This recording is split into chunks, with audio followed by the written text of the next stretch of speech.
Well, Corey, I really love this Grand Prix style format with the brackets and everything. How much do you like this format with the Grand Prix? And I love it. It reminds me of high school and college again. You go to a tournament on Saturdays. Unfortunately, we fight on Friday. That's the only difference. And you first thing you do, you walk into the gymnasium or you find the lunch hall or wherever the brackets are posted, and you look to see who you have first, and then you go through the lines. Like, all right, if I beat this guy, I got this guy next. If he wins, all right, he got to buy, blah, blah, blah. And you know exactly who you got to beat potentially to get to the finals. Yeah, but that makes it hard not to look ahead, right? I mean, you never want to look past your next fight, but it's kind of impossible to do that when you see those brackets.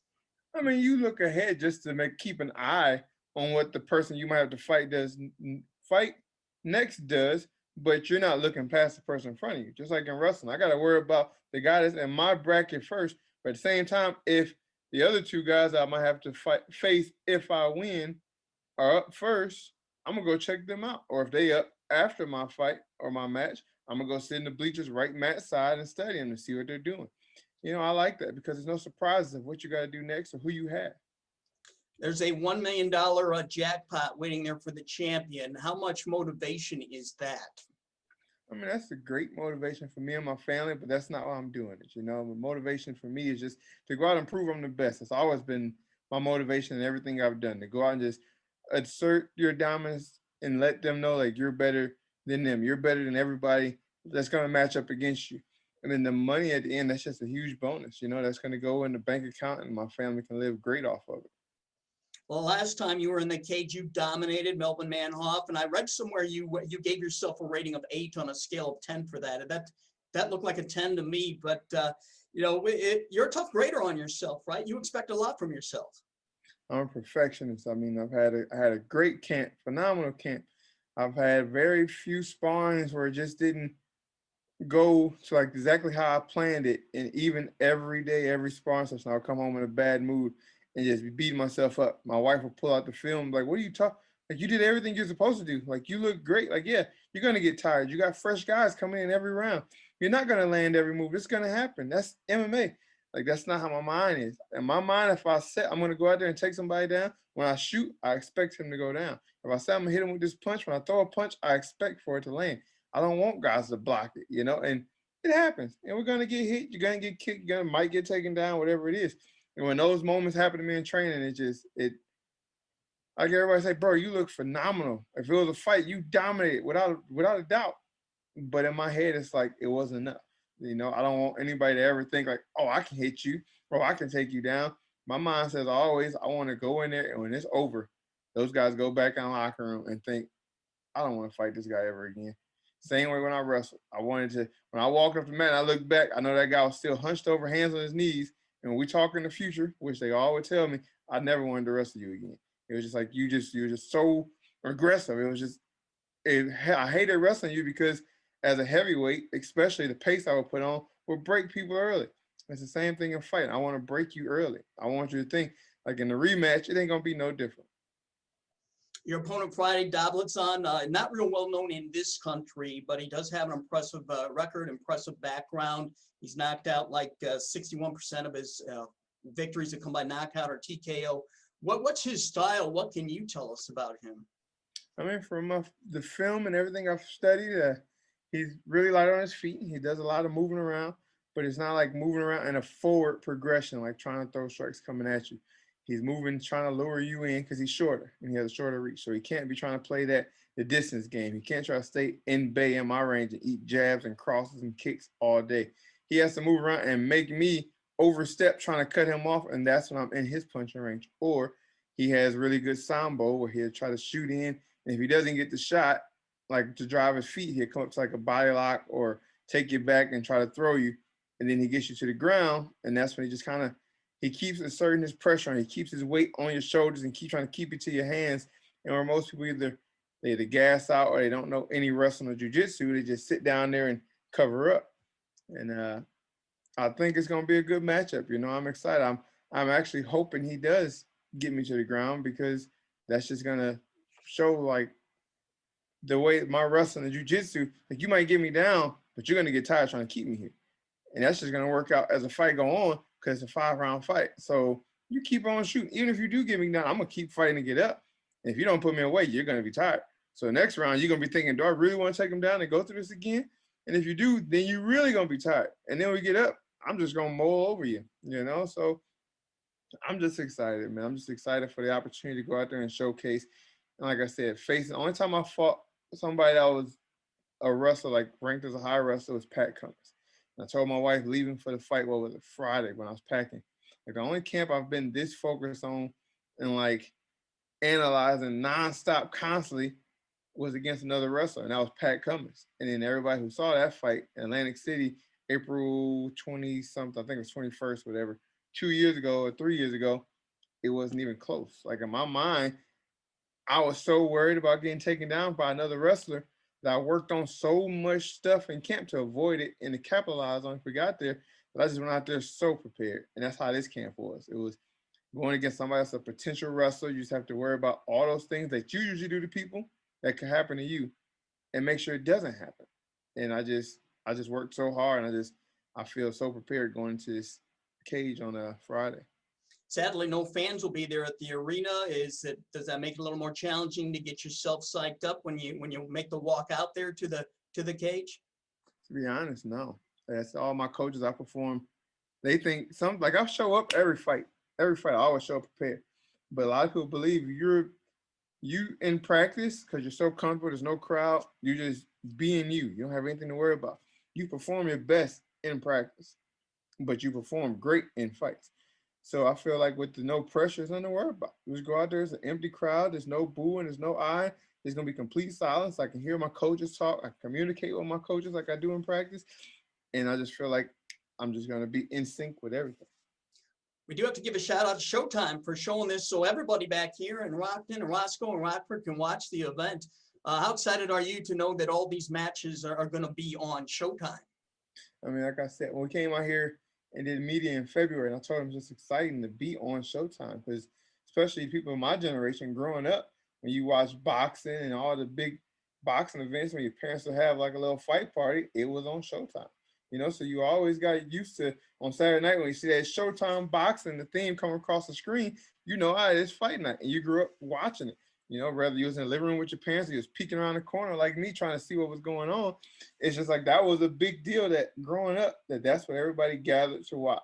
And today to bring it back with Bellator, you know, they started last week and it was a big hit. And it's going to continue to grow. And with the names we have in this tournament and in these on the fight cards that's going to be advertised on Showtime, I think it's just going to bring it right back to the way it was when we were kids. It's going to be the staple of fights, and people are going to want to subscribe to Showtime or get the Showtime package back on their TV and have something to watch every Saturday. My last question is a personal one. I want to congratulate you on becoming a father again. You had a baby girl who was born in March, right? Yes, is that right? And I read somewhere you delivered the baby. Is that correct? If it is, do you mind telling me the story of how that happened? That's 100% correct. I woke up Wednesday morning, getting ready to go to the gym, and my wife just rolled over in bed like, I think you should stay close. Like I was going to train like an hour or some away. Like, I think you should stay close. I just got to feel like I'm having contractions already.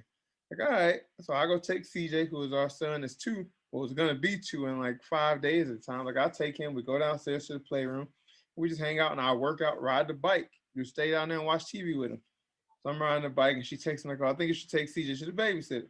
I'm like, all right. So I get upstairs. I shower. Let me shower quick, grab my stuff.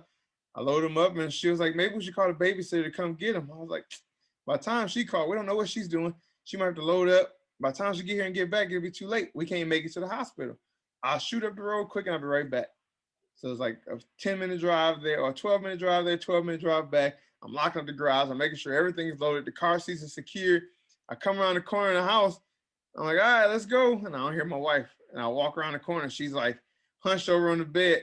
She'd already started making her way out of the house, but started to give birth, like go into labor as she was walking. So she's gripped onto the side of the bed and pushing. I'm thinking she just procrastinated, like being dramatic. Because the first time we went to the hospital way early and she wasn't even dilated, ready to go. So I'm thinking, all right, let's go. I grab her. She's like, don't touch me. I'm like, I started loading the bags. I'm like, look, we got to go. She's like, Court, I'm not going to make it. Okay, we got to go somewhere. We can't do it here. Like, we got to go somewhere. And she's like, call Christina, who's her friend, who's a midwife. She didn't answer. Like, do you got one of the midwives from the hospital's number by chance? She's like, yes, I do.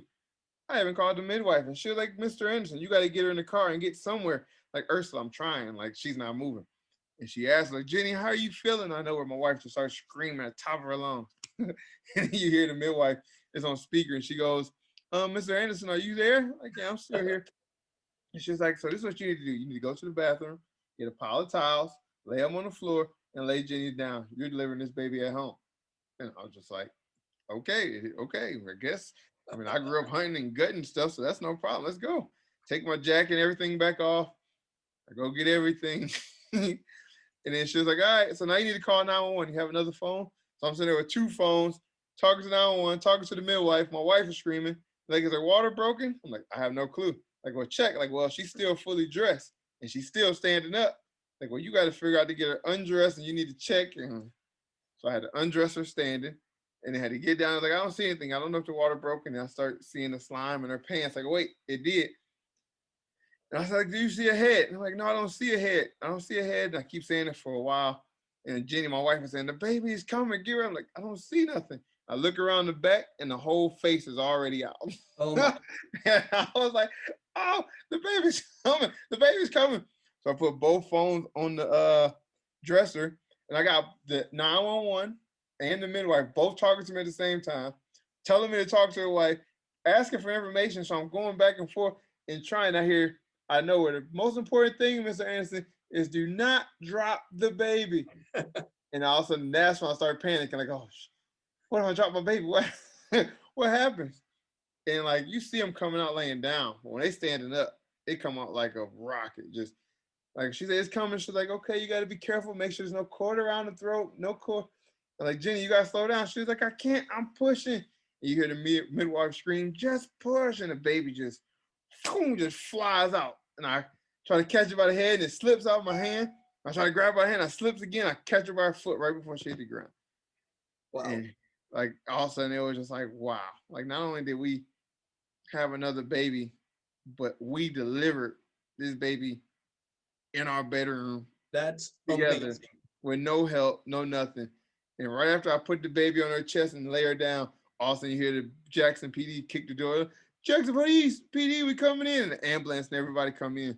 And I was just like, y'all kind of late. Like I did all the work already. Like y'all could have been here like 10 minutes ago. It would have helped gratefully. Oh man, but I've always been amazed at you because of what you do when you get in the cage. But now, man, I'm even more impressed now after hearing that story. That's amazing. That's But you're the guy, man. You answer the bell no matter what it is. You know, that's incredible. That's exactly what I told my family. I told my family, oh, the baby's here. I said, how much she weigh? I was like, I don't know. It was like, what's the psychology? Like, I don't know. Like, what do you mean you don't know? Aren't you at the hospital? Like, no, we delivered it at home. I'm like, wait, you did a home birth? Like, no, I delivered the baby. And one thing my father always used to tell us growing up, if we ever said we couldn't do something, like, stop saying that because man is going to do it. You're going to take your car to the shop and guess who's going to fix it? Another man. You're going to call somebody to fix something, guess who's going to come? Another man. You can do anything you want. That's exactly what I told him. Like, just like Dad used to say growing up, man's going to do it to the end of time. So why can't I just jump down and do it myself? And that's all I thought about. I went down there and did it. That's unbelievable. Well, I appreciate you sharing that with me, and I appreciate all the time you've given me here. I just want to say, hey, good luck on Friday. We're all going to be rooting for you back here in the Rockford area. Thank you, Scott. Appreciate you as always. Since high school till now, you've always been loyal, and I always appreciate you being in my corner. Thank you. You're a good man, Corey. Take care, all right? All right, Scott. Have a good one.